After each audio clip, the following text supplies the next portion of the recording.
Well, Labour's Hazel Blears joins me now in the studio, along with two other candidates for the Salford and Eccles constituency, Norman Owen for the Liberal Democrats and Matthew Sefton for the Conservatives. Hazel, if I can come to you first of all. Obviously, there's no doubt that a lot of what you've achieved in Salford over the past 13 years has gone down well with the people of Salford.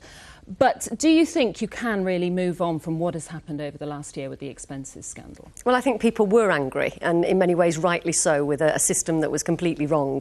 But I find now, when I'm out and about on the doorstep, and in fact I've been knocking on doors this morning, what people are really concerned about is crime, the NHS, jobs particularly, and the economy, and are they going to be able to keep a roof over their head for themselves and their families? And that is absolutely what I am focused on now, is helping those Salford people get through what is a very tough economic time. Well, absolutely, but you must find that you're constantly fighting that battle, aren't you, with opponents in Salford as well who are constantly throwing it back in your face? Well, you know, I judge it from what people talk to me about on the streets. And they don't bring it up? Yesterday, I was out in Eccles campaigning against an incinerator that they want to build down in Monton. Totally unpopular. The expenses issue was not raised a single time with me yesterday. This morning, I was out in Weast talking to a young woman who'd had a burglary fairly recently, and that was her concern. And she wants an MP that is going to be able to fight for her, that's got strength, experience, can get the system to work. And I think that's what people do genuinely want. Of course we get the odd occasion when people are concerned, and I'm more than happy to deal with that.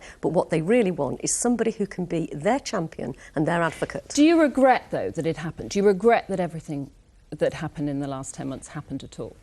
Well, you wouldn't be human if you didn't acknowledge that this has been a very difficult time. Yes, for me, but also for all politicians. I think this has affected people's faith in politics. But Hazel, you've stayed on, and a lot of people in your position resigned and aren't standing at the next election. You've decided to fight on, so you must have understood that you were going to get a lot more scrutiny. I have decided to be a candidate in this next election because I am passionate about politics. I'm passionate about using the power of politics for working class people to get them a fair deal. You know, I'm born and bred in Salford. I come from a very ordinary background, and I believe it's only the Labour Party that can actually be that champion and that advocate for Salford people. Well, let me bring in Norman Owen. I wonder what people are saying to you on the doorstep. Are they saying it's policies that matter at the moment? No, I mean, I've done exactly the same canvass on the doorstep and canvass on the precincts in Salford, and I'm getting the opposite to what Hazel's getting. People are angry with Hazel, and there's actually some hypocrisy and arrogance with Hazel regarding the way she's treated the constituents of Salford. What we want to see is an MP that is going to be honest with the constituents and make sure that what's being brought to the city is put in place. I mean, the maternity unit was one where we had a hell of a lot of protests, and Hazel was seen... Hazel fought to save that as well, though. Well, is it been saved? That's the point. I mean, there's only a maternity unit there at the moment. What we have to do is move on to the point of where the failures have been. Now, Hazel said she's looking after the working class. Yet, if you look at Hazel's voting record in Parliament, she's not voted with, say, on the problem of employment for agency workers and temporary workers. She voted against that. And the various issues that she voted against, she voted strongly for the Iraq War. She voted for no investigation of the Iraq War. But what are the Liberal Democrats going to do for Salford then, rather than what Hazel hasn't done? We would continue. Some of the clips that you've seen on this film do not highlight the areas of Salford that need the regeneration to be put right that's gone sadly wrong. We've put something like 41 million in the last trench of monies coming in the Pathfinder unit. It kicked off with 1.2 billion in 2002 and a further 1 billion in 2008 for 2011.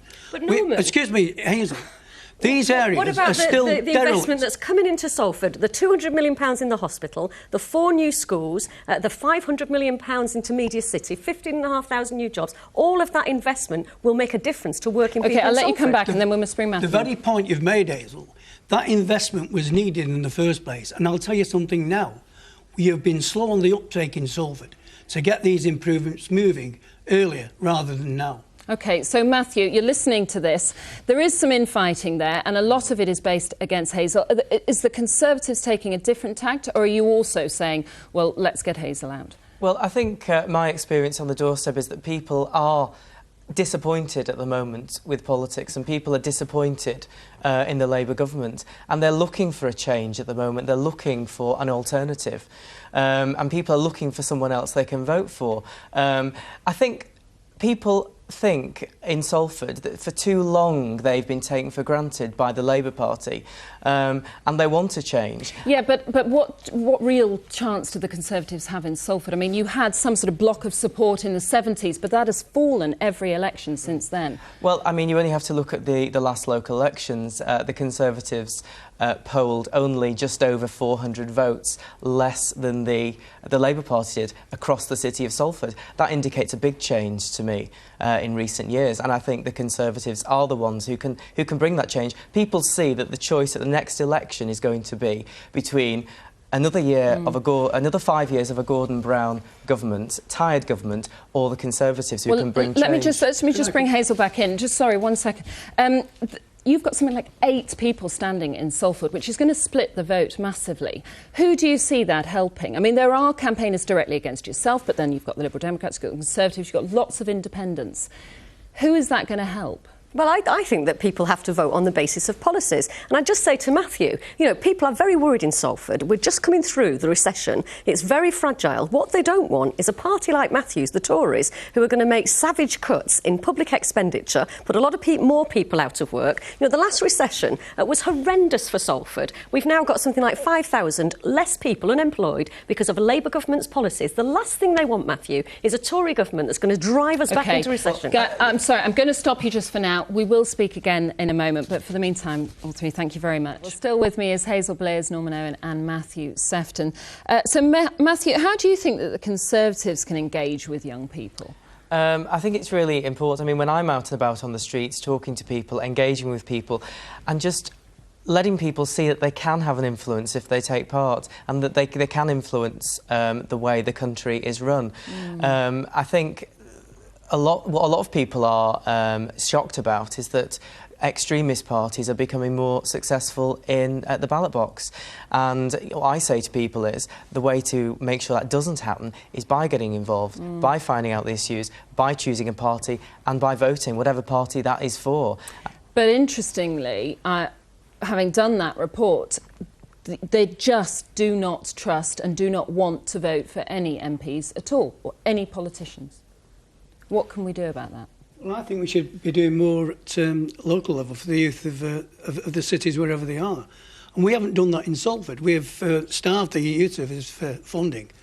But I have noticed that some of the children who come to the council's meetings are very intelligent and they know what's going on. I think I have no problems getting over my personality to the youth of the city, and I'm well liked with some of the younger people of this city. I think what we've got to do is put more money into the youth services. Well, some of the comments I got when I was out there with students was that the Liberal Democrats are letting them down because they were going to stop tuition fees, but now that's been put aside. That's not true. That's not true? No, that's not true. So you would still abolish tuition fees if the Liberal Democrats get in? No. I said it's not true that we're going to abolish tuition fees. But I thought that was an initial... No. What's been said... If I was going to say I thought it was party policy to abolish tuition fees. No? No. OK. Seriously.